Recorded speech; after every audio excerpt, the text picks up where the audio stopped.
వికారాబాద్ జిల్లా తాండూరులో భార్యను భర్త కొట్టి చంపిన ఘటనలో ఒళ్ళు గుగురు పొడిచే విషయాలు వెలుగులోకి వస్తున్నాయి. సీసీటీవీ ఫుటేజ్లో రికార్డైన దృశ్యాలు చూస్తే ఆ కిరాతకుడు ఎంత దారుణంగా తన భార్యను కొట్టి చంపింది ఎవరికైనా ఇట్టే అర్థమవుతుంది. చేతికి అందిన పెద్ద కర్రను తీసుకొని అతడు తన భార్యను కొట్టిన తీరు చూసిన వాళ్లను కంటతడి పెట్టిస్తోంది.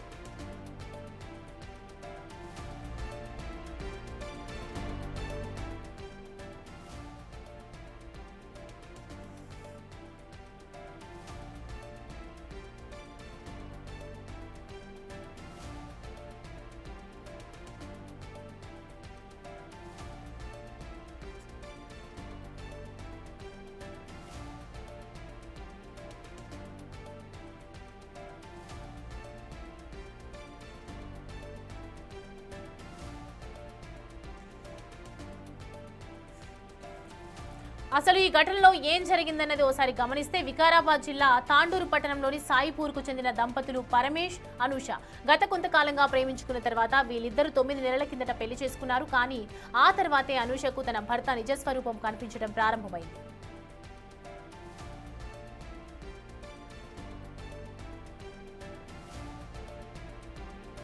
ప్రేమించి పెళ్లి చేసుకున్న పరమేష్ కొన్ని రోజుల తర్వాత అనూషను కట్నం కోసం వేధించడం మొదలుపెట్టాడు. పరమేష్ పెట్టే టార్చర్తో గొంతు కలిపారు అతడి తల్లిదండ్రి లాలమ్మ, ముగులప్ప. పరమేష్తో పాటు వీళ్లు కూడా అనూషను వేధించడం మొదలుపెట్టారు. ఈ క్రమంలోనే కొన్నిసార్లు పరమేష్ అనూషను కొట్టేవాడని స్థానికులు సైతం చెప్తున్నారు. ఈ వేధింపులన్నింటినీ తల్లి చంద్రవ్వకు చెప్పుకొని కుమిలిపోయేది అనూష.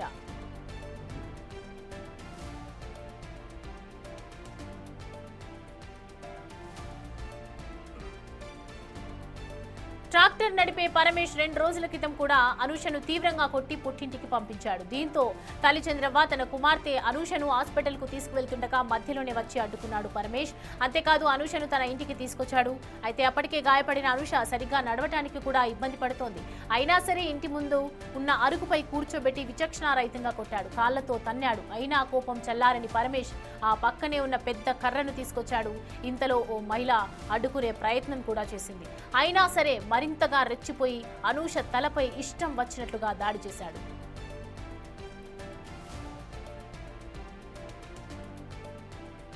భర్త దాడిలో తీవ్రంగా గాయపడి అక్కడే కుప్పకూలి ప్రాణాలు బదిలింది అనూష. కానీ ఆమెను హాస్పిటల్కు తీసుకువెళ్లాడు పరమేష్. అప్పటికే ఆమె చనిపోయిందని చెప్పడంతో పరమేష్తో పాటు ఆయన తల్లిదండ్రులు పరారయ్యారు.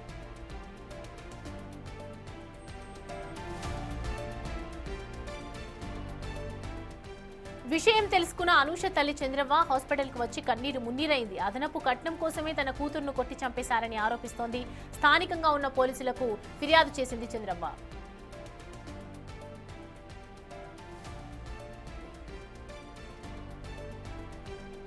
కేసు నమోదు చేసుకున్న పోలీసులు విచారణ చేపట్టారు. ఈ క్రమంలోనే పరమేశ్వరం అదుపులోకి తీసుకొని ప్రశ్నిస్తున్నారు. అయితే అతడి తల్లిదండ్రులు లాలమ్మ, మొగులప్ప ఆచూకీ కోసం గాలిస్తున్నారు.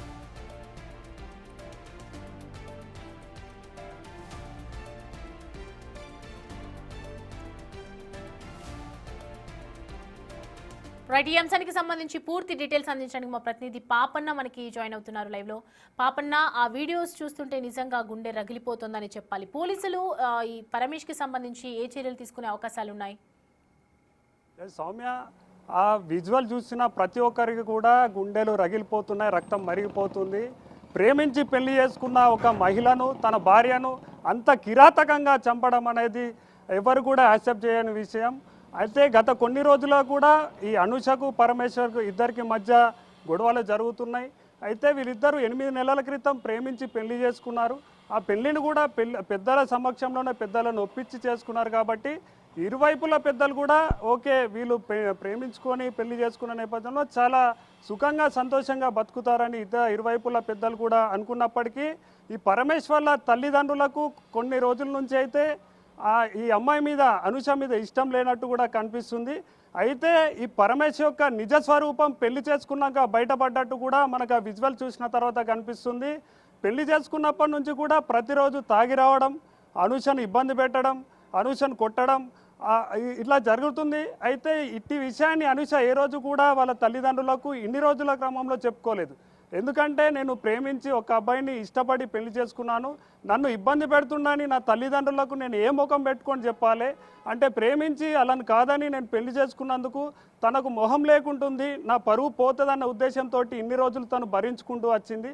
కానీ గత 15 రోజుల క్రితం అయితే ఈ హింస అది లిమిట్ దాటిపోయింది. ఆ దాడుల విషయంలో కూడా అన్నీ కూడా లిమిట్ క్రాస్ అవ్వడంతో తను భరించలేకపోయింది. ఈ 15 రోజుల క్రితం తన తల్లిదండ్రులకు కుటుంబ సభ్యులకు చెప్పిన నేపథ్యంలో వాళ్ళు కూడా రావడం పెద్దల సమక్షంలో మాట్లాడిరు. అయినప్పటికీ తరచూ ఓకే సర్దు చెప్పడం జరిగింది. రీసెంట్గా మ్యారేజ్ అయింది కాబట్టి కొన్ని రోజులలో ఇదంతా కూడా సర్దు మనుగుతుందని ఏదో ఒకటి చెప్పేసి అయితే వాళ్ళు పేరెంట్స్ వెళ్ళిపోయారు. 3 రోజుల క్రితం కూడా దారుణంగా కొట్టడంతో అనుష వారి పేరెంట్స్కి అయితే ఇన్ఫామ్ చేసింది. పేరెంట్స్ వచ్చేసి అనుష నువ్వు ఇక్కడ ఉండడం కరెక్ట్ కాదు, నిన్ను మా ఇంటికి తీసుకెళ్తాము, పుట్టింట్లోనే నువ్వు ఉండు, ఈ సంబంధం మనకు అవసరం లేదన్న రీతిలో వాళ్ళు తీసుకెళ్తున్నప్పుడు మా ఒక సగం దూరం వరకు వెళ్ళారు. సగం దూరం వెళ్ళాక పరమేశ్ అదే సైకో మెథడ్గా ఉండేసి సైకోగా బిహేవ్ చేసుకుంటూ ఎవరైతే వాళ్ళ పేరెంట్స్ అనుషను తీసుకొని వెళ్తున్నారో మార్గ మధ్యంలో పేరెంట్స్ను ఆపేసి వాళ్ళు ఉన్న వాహనం నుంచి అనుషనైతే బయటకు తీసుకొచ్చిండు. నా భార్యను నా దగ్గరన పెట్టుకుంటాను, ట్రీట్మెంట్ కానివ్వండి, ఏదైనా హాస్పిటల్ కానివ్వండి, ఇంకేమైనా ఉన్నా నా భార్యను నేనే చూసుకుంటానని చెప్పేసి వాళ్ళందరినీ నమ్మించేసి బలవంతంగా అనుషనైతే తన ఎంబడ బైక్ మీద తీసుకొని రావడం జరిగింది. ఈ బైక్ మీద తీసుకొస్తున్న విజువల్స్ ఎక్స్క్లూజివ్గా మన బిగ్ టీవీ స్క్రీన్ మీద కూడా కనిపిస్తుంది. బైక్ మీద తీసుకొచ్చిన తర్వాత ఇంటి దగ్గర ఆపేశాడు. అయితే తనకు అనుషకు ఎట్టి పరిస్థితుల్లోనూ తినతోటి లోపలికి వెళ్ళడం ఇష్టం లేదు కాబట్టే తను అక్కడ బయట ఏదైతే అరుగు ఉంటుందో అరుగు మీద కూర్చొని నేను లోపలికి రానన్నట్టు కూడా తన లోపలికి వెళ్ళానన్నట్టు కూడా తను అనుష చెప్తుంది. కానీ ఇదే సమయంలో తను ఫస్ట్ చేత్తోటి కొడతాడు, తర్వాత కాలుతోటి తంతాడు.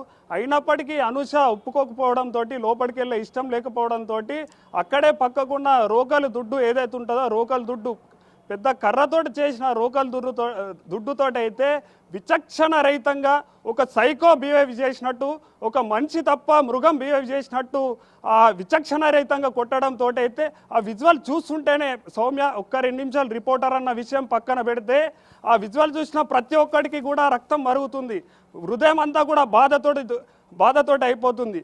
ప్రతి ఆడబిడ్డకు సంబంధించి ఎవరైతే ఆడబిడ్డలు ఉన్న పేరెంట్స్ ఉంటారో ఇటువంటి వీడియోలు చూసినాక ఇటువంటి సైకో భర్త ఉన్నాడని తెలిసిన తర్వాతనైతే వారి బిడ్డల్ని ఏ విధంగా పెళ్లి చేయాలన్నట్టు కూడా ఆలోచనలో పడతారు.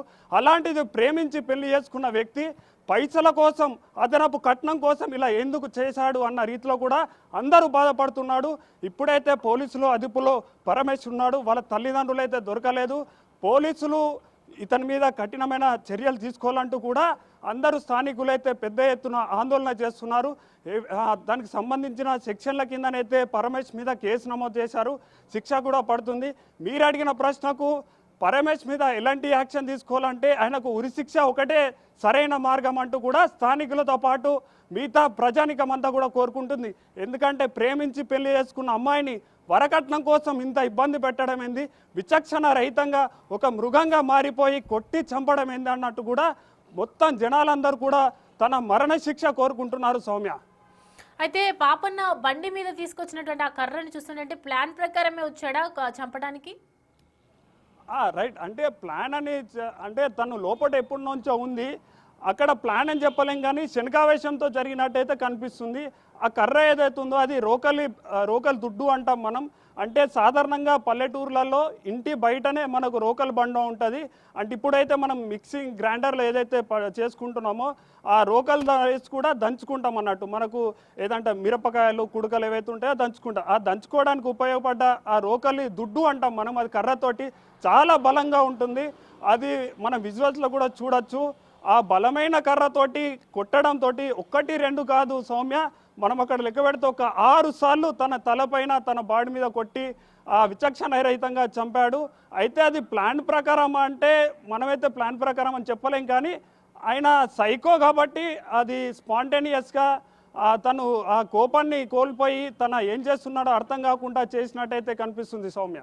అయితే ఇప్పుడు వాళ్ళ తల్లిదండ్రులు ఎక్కడున్నారు మరి? వాళ్ళు పరారైపోయారని చెప్తున్నారు కదా పరమేష్కి సంబంధించి. ప్రస్తుతం వాళ్ళ కోసం గాలిస్తున్నారా పోలీసులు?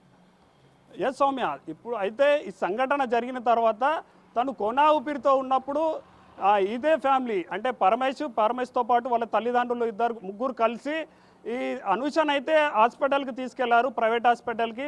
అక్కడ చనిపోయిందని నిర్ధారించుకున్న తర్వాత పోస్ట్మార్టం నిమిత్తం గవర్నమెంట్ హాస్పిటల్లో చేర్చిన తర్వాత అనూషకు సంబంధించిన అంటే అనూష తల్లిగారికి సంబంధించిన కుటుంబ సభ్యులకు, చుట్టాలకు, బంధువులకు అందరికీ ఇన్ఫర్మేషన్ ఇచ్చేసి హాస్పిటల్ నుంచి నిన్న ముగ్గురు పరారైపోయారు. అయితే నిన్న నుంచి కూడా తాండూరుకు సంబంధించిన పోలీసులు స్పెషల్ ఫోర్స్ను ఏర్పాటు చేసి ముగ్గురు కోసం గాలిస్తున్నారు. అయితే మనకి ఇంతకుముందే వచ్చిన ఇన్ఫర్మేషన్ ప్రకారం అయితే పరమేష్ పోలీసులకు చిక్కాడు. ఆ తల్లిదండ్రులు మాత్రం ఇంకా పోలీసులకు చిక్కలేడు. అయితే తల్లిదండ్రులు ఎప్పుడు దొరికినా వారి మీద కూడా గృహహింస చట్టం కింద కేసు నమోదవుతుంది. వారికి కూడా గృహహింస చట్టం కింద శిక్షలు అయితే పడతాయి. ఈ తల్లిదండ్రులు సేఫ్గా ఉండేందుకు ప్రయత్నిస్తున్నట్టు కూడా తెలుస్తుంది. మనకు ఇప్పుడు విజువల్స్లో మాత్రం పరమేష్ ఒక్కడే కొట్టినప్పటికీ గత కొన్ని రోజులుగా అత్తమామలు కూడా కలిసి హింస చేస్తున్నారు. అత్తమామల కూడా తనను ప్రోత్సహిస్తున్నారు, తన కొడుకును ప్రోత్సహిస్తున్నట్టు కూడా మనకు అనూష వాళ్ళ పేరెంట్స్తో చెప్పినట్టు వాళ్ళ పేరెంట్స్ అదేవిధంగా వారి బంధువులు కూడా చెప్తున్నారు. కాబట్టి ఇప్పుడు పరారిలో వీళ్ళిద్దరు ఉన్నారు. వీళ్ళని పట్టుకోవడానికి స్పెషల్ టీం కూడా రంగంలో దిగింది. వారిని పట్టుకున్న తర్వాత వారికైతే కఠినమైన శిక్షలు అయితే ఉంటాయి సౌమ్య. అంటే చట్టపరంగా ఇన్ని శిక్షలు పడుతున్నప్పటికీ కూడా ఒకరినొకరు చంపుకుంటున్నటువంటి పరిణామాలు కనిపిస్తున్నాయి. అంత దారుణంగా పెళ్లి చేసుకొని చక్కగా ఉన్నారు. చూస్తుంటే కూడా ఫొటోస్లో చాలా సంతోషంగానే పెళ్లి చేసుకున్నారు. పరమేష్ని అంటే అమ్మాయికి ఏం తెలిసింది పరమేష్ గురించి మెయిన్గా?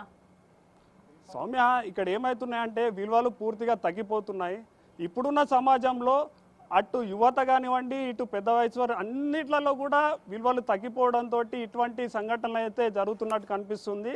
ఇంకొకటి ఏంటంటే సాధారణంగా అరేంజ్ మ్యారేజ్లో ఇలాంటి సంఘటన జరిగిందంటే ఓకే, మనం ఆలోచించాల్సిన విషయం. ఎందుకంటే అటు అబ్బాయికో అమ్మాయికో ఇష్టం లేకుండా పెద్దవారు ఫోర్స్ చేసిరు కాబట్టి మేము పెద్దవారి ఇష్ట ప్రకారం పెళ్లి చేసుకున్నాం. తర్వాత పెళ్లి చేసుకున్నాక ఇద్దరికి సెట్ కాలేదు కాబట్టి ఇటువంటి గొడవలు పడ్డారంటే ఒక అర్థం ఉంది. కానీ ఇద్దరు ఒకటే గ్రామానికి చెందినవారు, ఇద్దరు ఒకటే కమ్యూనిటీకి చెందినవారు, కొన్ని సంవత్సరాల నుంచి ఇద్దరు ఇష్టపడి ప్రేమించుకున్నారు. కావాలనే పెళ్లి చేసుకుని ఆలోచన ఉన్నవారు పెళ్లి చేసుకున్న తర్వాత కూడా ప్రేమించి పెళ్లి చేసుకున్న అమ్మాయిని ఇలా విచక్షణ రహితంగా కొట్టి చంపాడంటే తను పూర్తిగా మనిషి అన్న విషయం అయితే మనం పక్కకు పెట్టాలి సౌమ్య. తను ఒక మృగం, తను ఒక సైకో. ఆ బిహేవియర్ అంతా కూడా సైకో బిహేవియర్. పెళ్లి తర్వాతనే అనూషకు తెలిసినట్టు కూడా కనిపిస్తుంది. ఎందుకంటే పెళ్లి కంటే ముందు వాళ్ళు ప్రేమలో ఉన్నప్పుడు తన పూర్తి స్వభావం, తన పూర్తి బిహేవియర్ అయితే అనూషకు తెలిసే ప్రసక్తి లేదు. తను ఎంత సైకోనో పెళ్లి తర్వాతనే ఆ సైకోయిజం కూడా మొత్తం బయటపడింది. తను ప్రతిరోజు కూడా తాగేవాడట. ప్రతిరోజు తాగి విచక్షణ రహితంగా ఇంటికి వచ్చి తనను ఇబ్బంది పెట్టేవాడు. ఆ విచక్షణ రహితంగా ఇబ్బంది పెడుతూనే తను ఎంతో ఓపిక పట్టినట్టు కూడా తన పేరెంట్స్ చెప్తున్నారు. ఎందుకంటే పెళ్ళైన మరుక్షణం నుంచి కూడా ఇట్లాంటి ఇబ్బందులైనా మాతోటి ఒక్క మాట కూడా చెప్పుకోలేదు. అంటే అప్పటి నుంచే ఇలాంటి ఇబ్బందులు ఉన్నాయంటే మేము మా బిడ్డను ఏదో రోజు మా పుట్టింటికి తీసుకెళ్ళి మా బిడ్డకి ఈరోజు ఈ పరిస్థితి లేకుండా కాపాడుకునే వాళ్ళమంటూ కూడా తల్లిదండ్రులు చెప్తున్నారు. అయితే ఎవరైతే తినున్నాడో తిన స్వభావం మాత్రం పెళ్లి తర్వాత మాత్రమే బయటపడింది. నిజ స్వరూపం ఇప్పుడిప్పుడే కనిపించింది. నిన్న జరిగిన సంఘటనతో అయితే ఆయన ఎంత పూర్తి సైకోనో ఎంత పూర్తి మృగమో మనకు పూర్తి స్థాయిలో కనిపిస్తుంది Soumya. Right Papanna, thanks for the updates.